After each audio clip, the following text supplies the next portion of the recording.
안녕하세요. 이 시대의 특징적인 현상을 뽑아보러 가면 저는 그 중에 하나로 귀여움에 대한 열광을 반드시 뽑고 싶어요. 요즘 사람들은 인스타 릴스에서나 유튜브 쇼츠에서나 계속 귀여운 강아지 영상, 귀여운 고양이 영상, 아기 영상 이런 거를 끊임없이 시청을 하고, 또 TV 예능에서도 아이들이 나오는 영상이 되게 인기를 끌게 된 지가 이미 한 10년이 넘었습니다. 이런 현대인들의 귀여움에 대한 열광은 전 세계적인 현상이기도 하지만 또 한편으로는 문화적인 차이도 있는 것 같아요. 분명히 한국에서는 다른 나라보다 더 귀여움에 많이 열광하는 현상이 두드러지는 것 같아요. 대표적으로 문구점 같은 데를 가면, 펜시점 같은 데 가잖아요. 그러면 공책이라든지 여러 집게핀이라든지 그런 게 있잖아요. 그러면 한국의 펜시점에 가면 정말 다양한 귀여운 상품들이 너무 많아요. 퀄리티도 진짜 좋고 너무 아기자기한 것들이 많은데, 유럽은 그렇진 않거든요. 유럽의 문구점에 가면 정말 플레인합니다.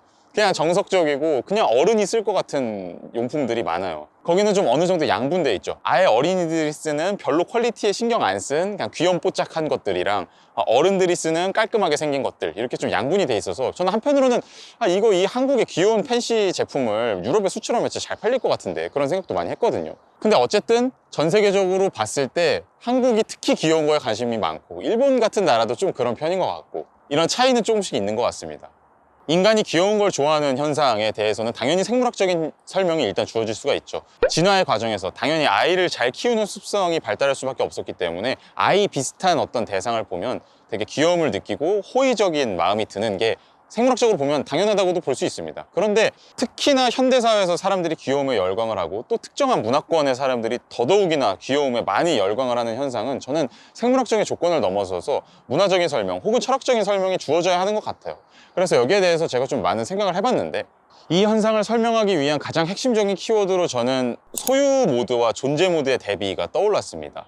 이 대비는 에리 프롬이라는 철학자이자 정신분석학자인 사람이 제시한 구별인데, 에리 프롬은 현대인들은 평상시에 대부분 시간을 소유 모드에서 살아간다고 주장을 했습니다. 뭔가를 소유하려고 하고 점유하려고 하고 내 것으로 만들려 하는 그런 멘탈리티 안에서 항상 살아간다는 거죠. 반면에 존재 모드는 굉장히 드문, 현대사에서는 되게 드문 삶의 형태이기 때문에 설명하는 것도 되게 어렵고, 에리 프롬 같은 경우도 이 모드를 언어적으로 설명한다는 건 불가능하다라는 식으로 주장을 했는데요. 근데 굳이 말로 표현하자면 무언가를 소유하는 것과 상관없이 흘러가는 상태로서 있는 존재라고 볼 수 있습니다. 우리는 내가 가진 물건이라든지 내가 가진 직업, 내가 속한, 어떤 의미에서는 내가 가졌다고 말할 수 있는 국가적인 아이덴티티, 그런 거를 통해서 나를 정의하고 그 정의를 바탕으로 존재하고 있는 것에 되게 익숙한데요. 그런데 그렇게 어떤 특정한 대상과 나를 결부시켜서 거기에서 정체성을 찾으면서 존재하는 게 아니라, 그런 아무런 배타적인 결속도 없이 전체와의 조화 속에서 그저 흘러가듯이 존재하는 것이 존재 모드의 특징이라고 볼 수 있습니다. 저는 귀여움이라는 현상이 단순히 좀 기분 좋은 그런 정도의 경험을 넘어서서 우리가 일시적으로나마 존재 모드로 회귀하도록 하는 경험이 아닐까 생각이 들었어요. 에리 프롬은 정신분석학자였기 때문에 일단 기본적으로 아주 아기 때부터 성인으로까지 발달해 나가는 그 과정을 되게 중요시했고, 그 과정에서 인간의 정체성 같은 게 많이 형성이 된다고 생각을 했고, 그리고 결국에 에리 프롬이 존재 모드의 어떤 근원적인 모델로서 생각하는 건 우리가 엄마 뱃속에 있을 때의 상태입니다. 엄마 뱃속에 있을 때는 내가 무언가를 소유하냐에 대한 아무런 의식이 없고요. 그리고 심지어 우리가 지금 의식이라고 명확히 부를 만한 그런 것도 존재하지 않죠. 그냥 완전히 어머니와 합일된 상태로 그저 존재하고 있을 뿐입니다.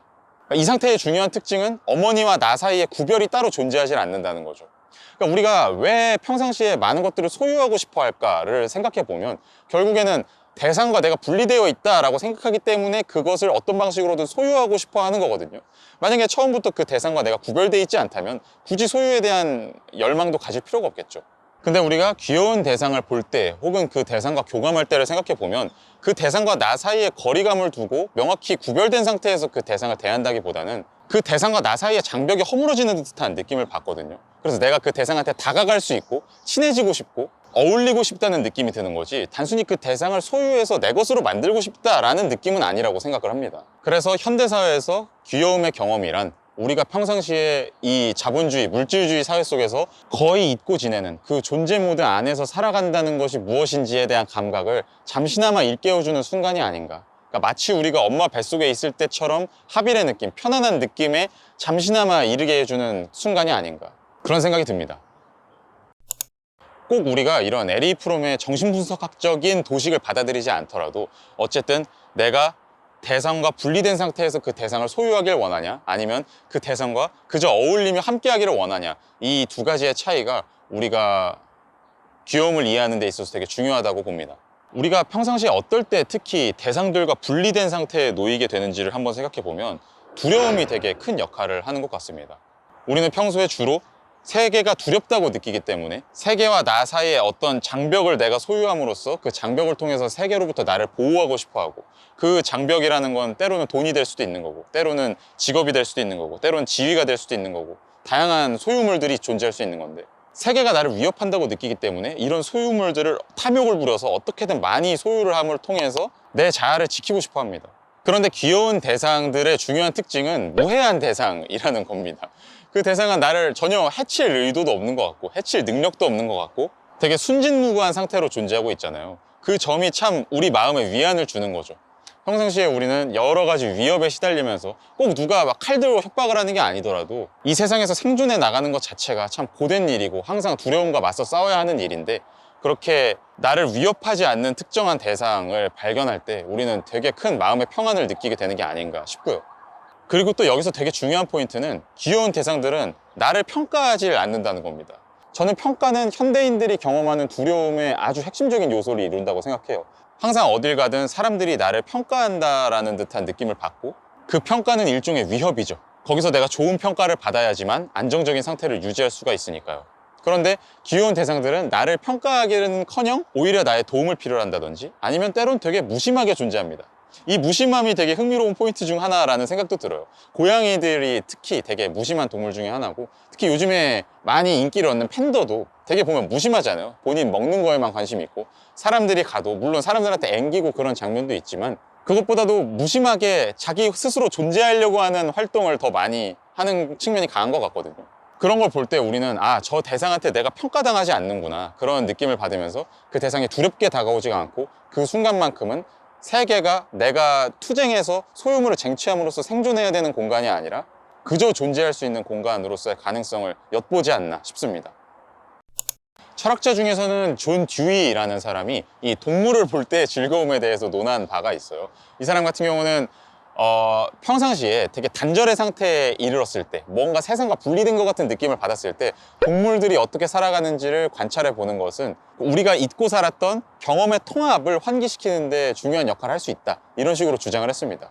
이때 존 듀이가 되게 강조하는 건, 우리는 평상시에 시간을 각각 분절해서 살아가고 우리 삶의 영역들도 각각 분절시켜 놓고 그 각 영역들 사이에 우열을 부여하고 그러면서 살아간다는 겁니다. 예를 들어서 되게 찬란했던 과거를 가진 사람은 그 과거에 집착하면서 이 현재를 보지 못하고 옛날이 더 좋았었는데 이런 생각을 한다든지, 아니면 지나치게 미래에만 집중하는 사람은 미래에 비해서 현재를 열등한 것으로 취급하면서 또 어떤 분리의 상태에 이르고요. 이런 식으로 사실 인간 의식 이전에 이 자연이라는 거는 과거, 현재, 미래가 분리되지 않은 상태로 통합적으로 존재하는 것인데, 인간은 항상 그것들을 분리시켜 놓고 따로따로 생각을 하려고 한다는 거죠. 그리고 또 뭐 일하는 영역, 휴식하는 영역, 가족의 영역, 이런 각각의 삶의 부분들을 각각 나눠 놓고 어떤 부분을 중요시하는지에 따라서 다른 부분은 그냥 잊고 지내기도 하고요. 이런 과정을 통해서 우리 삶에는 수많은 분리들이 가득하게 되고 인간의 삶은 항상 어쩔 수 없이 소외로 가득하게 된다고 존 듀이는 생각을 했습니다. 그런데 한번 동물들을 보면 과거, 현재, 미래가 그냥 통합되어 있다는 거죠. 각각의 삶의 영역도 인간의 삶보다는 훨씬 더 통합되어 있고요. 그렇다 보니까 그런 것들을 보면서 그래, 원래 자연이란 이런 거구나, 내가 평상시에 의식적으로 계속 벽을 쌓고 나누려고 하는 것들이 사실은 통합적으로 존재할 수 있는 것이구나 라는 느낌을 얻게 될 수 있다고 존 듀이는 생각을 했습니다. 꼭 이런 의식적인 깨달음을 얻지 않더라도 저는 개인적으로는 우리가 귀여움이라는 그 상당히 기분 좋은 느낌을 통해서 그렇게 소외를 극복하고 통합의 상태에 이르게 되는 그 찰나의 순간을 경험하는 거라고 생각합니다. 그리고 추가적으로 하나 언급하고 싶은 건 저는 인간 안에는 생명을 응원하고 싶은 뿌리 깊은 욕망이 존재한다고 생각합니다. 그런데 평상시에 우리는 그 욕망을 덮어두고 내 할 일 바쁘다 보니까 나한테 집중한 채로 살아가지만, 그 각각의 무해한 생명체들이나 혹은 애니메이션에 나오는 그런 캐릭터들이나 그런 자기 고유의 세계관을 갖고 자신 나름대로 여러 자극들에 반응하면서 그것들을 해석하면서 살아가는 그런 생명을 볼 때 우리는 평상시 덮어두고 잊고 살던 생명을 응원하고 싶은 뿌리 깊은 욕망을 다시 꺼내서 체험하게 된다고 생각을 해요. 그리고 그게 이 자꾸만 자연스러운 생명의 에너지를 고갈시키고 어떻게 보면 되게 부자연스럽게 여러 규율에 맞춰서 이 좁은 공간 속에서 살아가야 하는 현대적인 도시의 삶에서 어떤 숨통이 트이는 경험을 제공해 준다고 생각합니다. 그렇기 때문에 더 각박한 도시의 삶이 있는 곳일수록 더 귀여움에 집착하게 되는 것 같아요. 어떤 의미에서는 또 가짜 귀여움을 찾게 되기도 하고요. 진짜로 이 세계에 있는 어떤 생명체와 교감하면서 얻는 귀여움이 아니라 그것들과 비슷한 형태를 띤 사물 안에서 대체적인 귀여움을 찾는 게 특히 한국 같은 사회에서 많이 발생하고 있는 현상이라고 보는데요. 저는 그런 대체적인 귀여움이라고 해서 귀여움이 아니라고 보진 않아요. 그런 대상들도 분명히 우리가 소유 모드가 아닌, 탐욕적으로 대상을 점유하려고 하는 것이 아닌 존재 모드로 그저 흘러가듯이 대상과 통합의 상태, 협동의 상태에 이르도록 하는 그런 정신을 일깨우는 측면이 분명 우리가 있다고 생각하기 때문에 부정적인 현상은 아니라고 보고요. 그런데 다만 한 가지 좀 우려되는 점은 그런 대체적인 귀여움의 경우 결국에 어떤 화면상에 존재하거나 나랑 별로 직접적인 교감을 하지 않는 상태로 존재하기 때문에 필요하면 내가 언제든지 그냥 꺼버릴 수 있잖아요. 그 대상과 거리를 확 벌려버릴 수가 있는데, 그렇기 때문에 사실은 어떤 합일의 상태라는 거는 되게 큰 책임을 필요로 하는 일인데, 그러니까 물론 엄마 뱃속에 있는 아기처럼 완전히 무아의 상태에 있으면 그 어떤 책임도 질 필요가 없지만 그건 어떤 성숙한 성인이 경험할 수 있는 존재 모드는 아니라고 보고요. 성숙한 성인은 본인이 책임을 지면서 주변 대상들을 잘 도와주면서 자신이 잘 조화 합일의 상태에 이를 수 있어야 하는데, 근데 그런 능력을 좀 축소시키고 내가 필요할 때만 잠깐 귀여움의 즐거움을 얻는 데에서 만족하는 경향성을 좀 키우는 게 아닌가. 그리고 사람들한테 잠깐 그런 합일의 일시적인 경험 혹은 환상을 심어줌으로써 이 기계적이고 어떻게 보면 좀 비인간적인 사회가 계속 잘 작동하도록 하는 도피처이자 윤활유의 역할을 하고 있는 것이 아닌가, 그런 의구심이 좀 들기도 합니다. 그래서 우리가 인스타 릴스나 유튜브 쇼츠나 그런 데서 경험하는 귀여움도 물론 좋을 수 있지만 그것보다도 우리가 현실 세계 안에서 내가 어떤 책임을 지고 경험할 수 있는 귀여움에 훨씬 더 좀 주목을 하면서 살아가야 되지 않을까, 그런 생각을 해봅니다. 네, 오늘 말씀드린 지점 이외에도 귀여움에 대해서 다양한 철학적인 사고가 가능하다고 생각하는데 오늘은 일단 여기까지 말씀드리도록 하겠고요. 여러분도 이 귀여움이라는 현상에 대해서 어떻게 생각하는지, 특히나 요즘에 진짜 이게 참 열풍인 것 같잖아요, 누가 봐도. 그래서 이 열풍이 왜 불고 있다고 생각하는지 거기에 대해서 여러 가지 의견을 남겨주시면 감사드리겠습니다. 네, 저는 다음에 또 재밌는 영상으로 돌아오도록 하겠습니다. 감사합니다.